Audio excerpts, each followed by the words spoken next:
Salju dan Sisir Beracun. Pada suatu masa, di negeri yang jauh, terdapatlah istana megah di mana Putri Salju, Pangeran Antoine, dan 7 kurcaci hidup bersama. Satu hari, Pangeran Antoine dan Putri Salju berjalan-jalan mengendarai kuda mereka. 7 kurcaci memutuskan untuk berjalan-jalan juga. Namun saat tiba di wilayah hutan, seseorang tampak mengintip dari balik pohon. Ia adalah kurcaci perempuan dengan rambut putih dan wajah berbintik. Ia takut pada prajurit kerajaan dan kuda-kuda mereka yang tinggi, sehingga ia bersembunyi. Beberapa hari kemudian, dalam gua Hela, Dunkov masih berusaha untuk mengubah Hela menjadi manusia kembali. Simsalabim, simsalabimbo.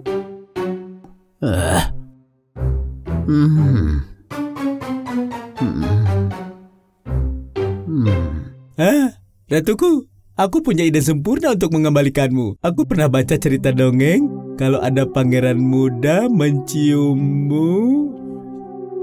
Dunkov membuka mantra awet muda dari buku sihir, lalu merapa mantra sihir. Wahai mantra mandraguna, ubahlah aku menjadi muda. Ia merubah dirinya sendiri menjadi seorang pangeran tampan. Hela sangat terkejut. Dunkov mencium si katak dengan lembut.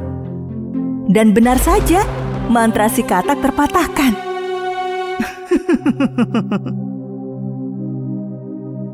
Wow, bagus. Siapa yang mengira kau bisa sepandai ini? Sekarang kembali ke wujud asalmu yang jelek, Dunkov.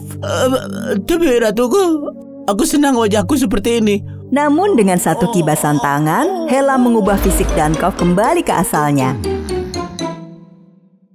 Namun saat itu juga, Hela melihat jejak kaki berlumpur di lantai gua. Dunkov, shh. Jangan bergerak, ada orang lain di sini. Hela mengikuti jejak berlumpur itu hingga ke belakang rak buku. Pada bagian belakang buku-buku, tampaklah kurcaci perempuan dengan wajah berbintik dan rambut putih ika. Kau, siapa kau? Ada apa kau di sini? Katakan sekarang. Si kurcaci bintik yang mungil keluar dari persembunyiannya. Maaf, aku kedinginan dan perlu tempat untuk tidur. Aku mencari tempat tinggal kurcaci, tapi aku tersesat di hutan. Namaku si Bintik. Bintik, aku bisa membantumu. 7 kurcaci sekarang tinggal di istana Putri Salju, bukan di hutan. Di istana? Aku pernah bertemu para kurcaci. Mereka hidup bahagia. Jangan-jangan malah tidak peduli kalau kau berkeliaran di hutan yang berbahaya. Sil! Coba kau lihat pada bola kristalku ini. Hela menunjukkan pada kurcaci kecil betapa bahagianya para kurcaci di istana. Si bintik merasa kesepian dan ditinggalkan. Ku beritahu rahasia ya Bintik.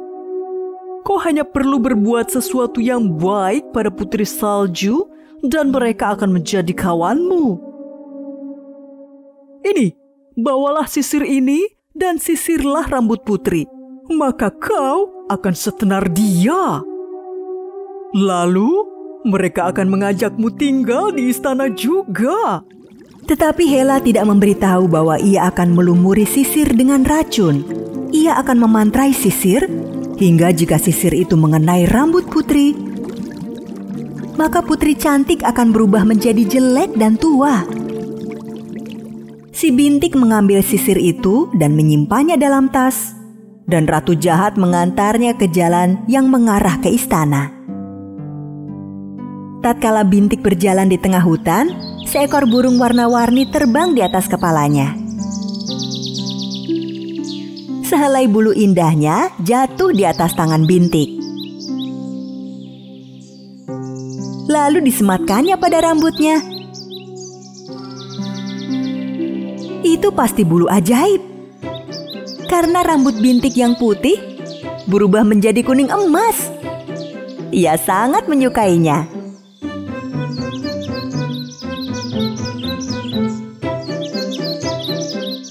Pada jalan yang sama, 7 kurcaci dalam perjalanan pulang dari pertambangan menuju istana.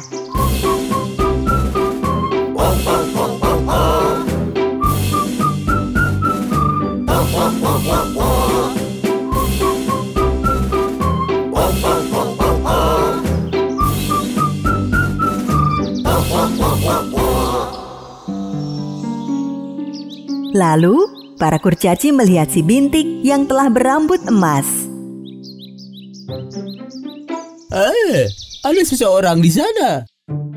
Oh, seseorang seperti kita. Oh, tapi cantik sekali. Para kurcaci menghampiri si Bintik dan berkenalan dengannya. Pipi si pemalu memerah saat ia bersalaman dengan si Bintik. Hai, maukah kau ikut kami ke istana? Dengan senang hati. Hela menyaksikan semuanya melalui bola kristal dan merasa senang karena segalanya berjalan sesuai rencana.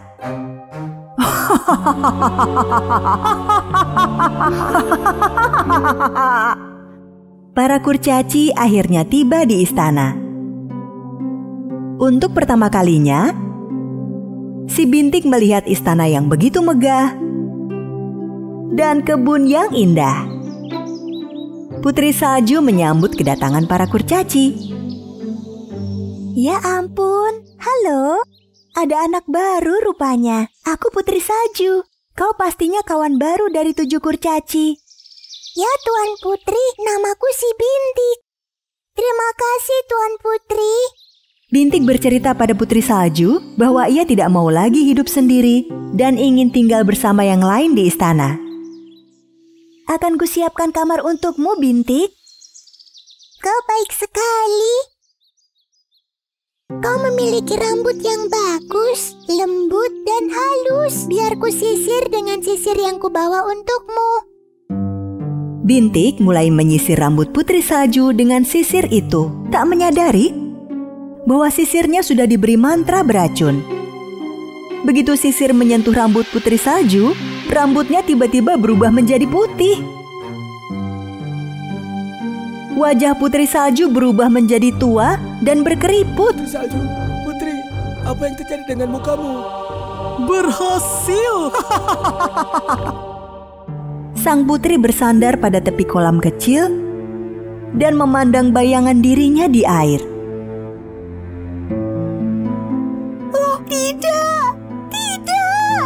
Apa yang terjadi padaku?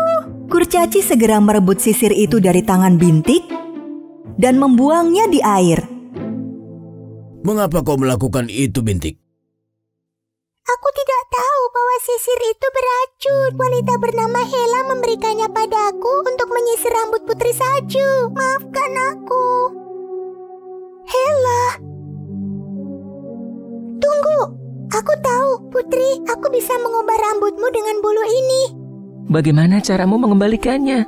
Bintik mengambil bulu pada rambutnya dan menyelipkannya pada rambut Putri Salju. Kemudian, kecantikan Putri Salju perlahan-lahan kembali seperti sedia kala.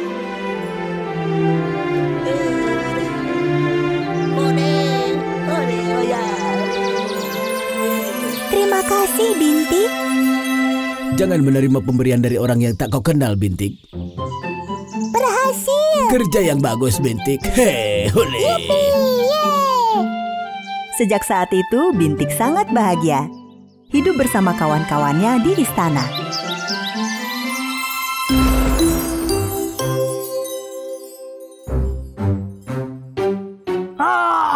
Dia berhasil selamat lagi. Kenapa aku tidak bisa menang sekali saja? Aku benci Putri Salju.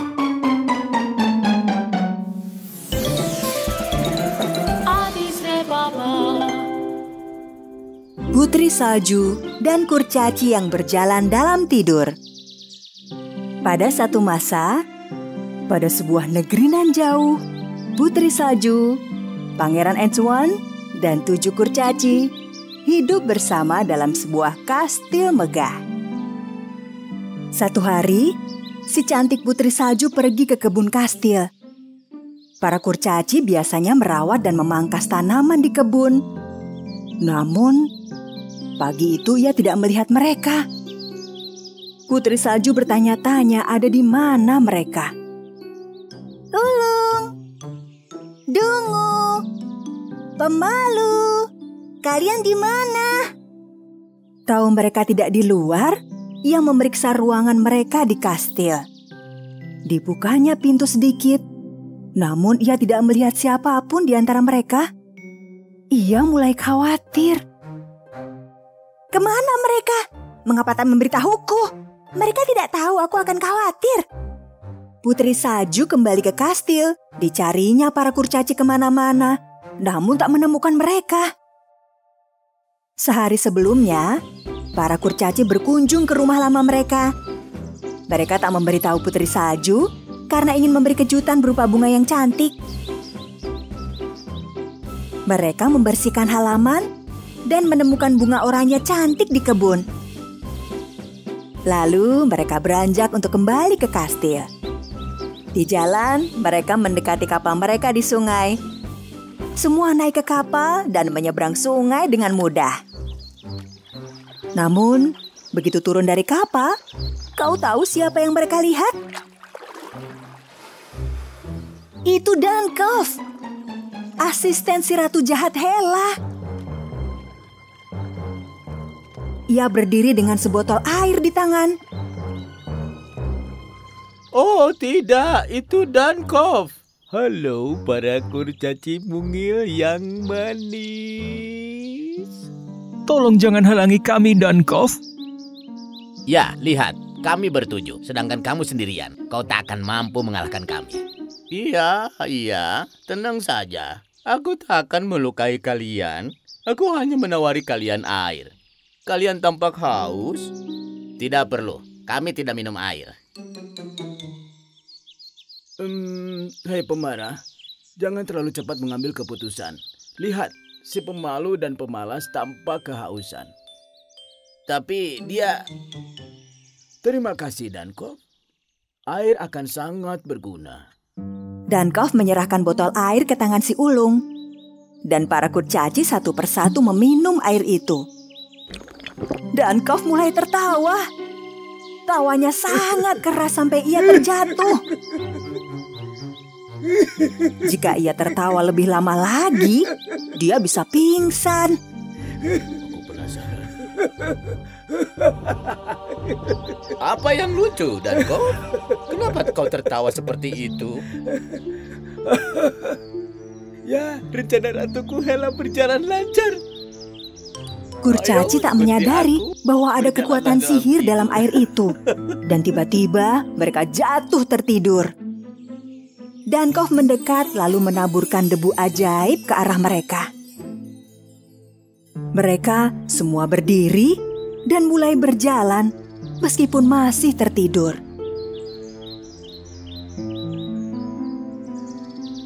Bahkan dengkuran si kurcaci pemalas tak mampu membangunkan mereka.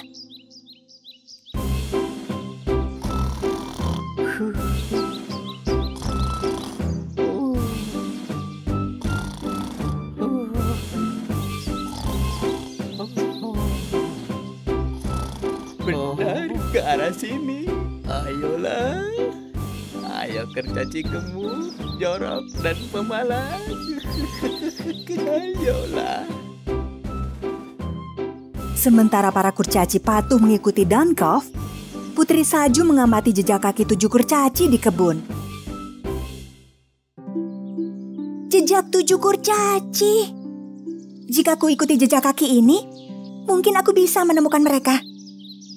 Lalu Putri Salju mengikuti jejak itu. Sementara itu, Hela yang jahat diam-diam mengawasi sang putri melalui bola kacanya. Kau terjebak perangkapku lagi, Putri Salju. Kau takkan kulepaskan sebelum kuhancurkan kecantikanmu. Sekarang terhempaslah dalam perangkapku demi menolong kawan-kawan terkasihmu. Tujuh kurcaci tiba di Gua Hela dan ditempatkan di sudut goa. Di luar, Putri Salju mengikuti jejak kaki menuju ke hutan dan menyadari bahwa arah menuntunnya menuju Gua Hela. Semestinya sudah bisa kutebak. Hela punya rencana jahat lagi. Apa yang dilakukannya pada sahabat-sahabat kecilku? Aku harus cari tahu dan menghentikannya. Ketika Putri Salju mendekati Gua Hela, sesosok peri tiba-tiba muncul di belakangnya. Wah, peri! Sulit dipercaya. Peri itu tak mampu berbicara pada Putri Salju, tapi memberinya sebuah seruling ajaib. Tapi aku tidak tahu cara meniup seruling. Sang putri pada awalnya tidak mengerti apa guna seruling itu. Si peri membuat lingkaran ajaib seputar Putri Salju untuk melindunginya dari mantra jahat Hela. Lalu si peri menghilang dalam hutan. Putri Salju menerima seruling itu dan melanjutkan perjalanan. Beberapa saat kemudian, ia tiba di Gua Hela. Hela! Aku sudah menunggumu, Putri Salju. Jelas kau tak menghentikan rencana jahatmu. Aku tahu kau menculik kawan-kawan kurcaciku. Sekarang di mana mereka? Menculik? Aku? Mereka datang dengan sukarela. Dan kini mereka mengabdi padaku. Berlututlah, kurcaci. Kurcaci mendatangi Hela satu persatu dan berlutut di depannya. Namun mata mereka tertutup dan dalam keadaan tertidur pulas. Kurcaci-kurcaciku, apa yang terjadi? Buka mata kalian. Mereka tak bisa mendengarmu. Mereka hanya menuruti perintahku. Kurcaci, kelilingi Putri Salju. Kita renggut kecantikannya. Tujuh kurcaci mendekati Putri Salju, tidur berjalan. Sang putri merasa bingung dan ketakutan. Lalu ia ingat seruling pemberian peri dan mulai memainkannya.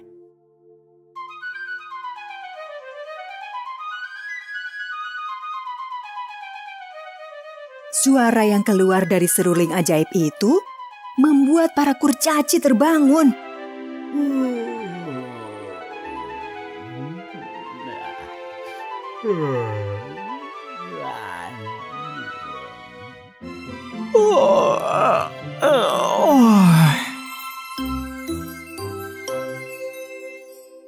Putriku, apa yang terjadi? Di mana ini? Lihat, lihat. Bukankah itu Ratu Jahat Hela? Menjauhlah dari kami. Putri Salju terus memainkan seruling. Hela dan Dankov tak tahan mendengarnya dan berlari ke bagian belakang gua. Putri Salju heran mengapa mereka melarikan diri. Namun ia senang serulingnya berhasil. Terima kasih, Putri Salju. Itu akan menghentikan mereka untuk sementara. Ayo kita pergi dari sini. Putri Salju dan tujuh kurcaci meninggalkan gua kembali ke kastil. Para kurcaci merasa bahagia bisa kembali ke kastil. Putriku, sebenarnya kami meninggalkan kastil karena ingin memberimu hadiah. Bunga istimewa ini hanya tumbuh di kebun rumah kami yang lama, dan kami ingin memberinya untukmu. Indah sekali. Terima kasih. Tapi kalian membahayakan diri sendiri. Lain waktu, jangan meninggalkan kastil tanpa memberitahu. Karena Hela bebas berkeliaran, kita harus saling menjaga. Sementara itu, Hela dan Dankov pulih dari dampak kekuatan suara seruling ajaib. Bagaimana ku tahu kalau seruling itu punya kekuatan yang dahsyat? Suara serulingnya buruk, Yang Mulia. Tapi lagu yang dimainkan bagus. Diam, Dankov! Seruling itu sebenarnya diciptakan dari lagu-lagu persahabatan dan kebajikan. Sehingga ia mampu mengatasi mantra jahat karena Putri Salju dan tujuh kurcaci memiliki hubungan persahabatan yang erat. Mereka yang buruk dalam hubungan persahabatan akan membenci suara seruling itu karena mereka tak memahami arti cinta dan persahabatan.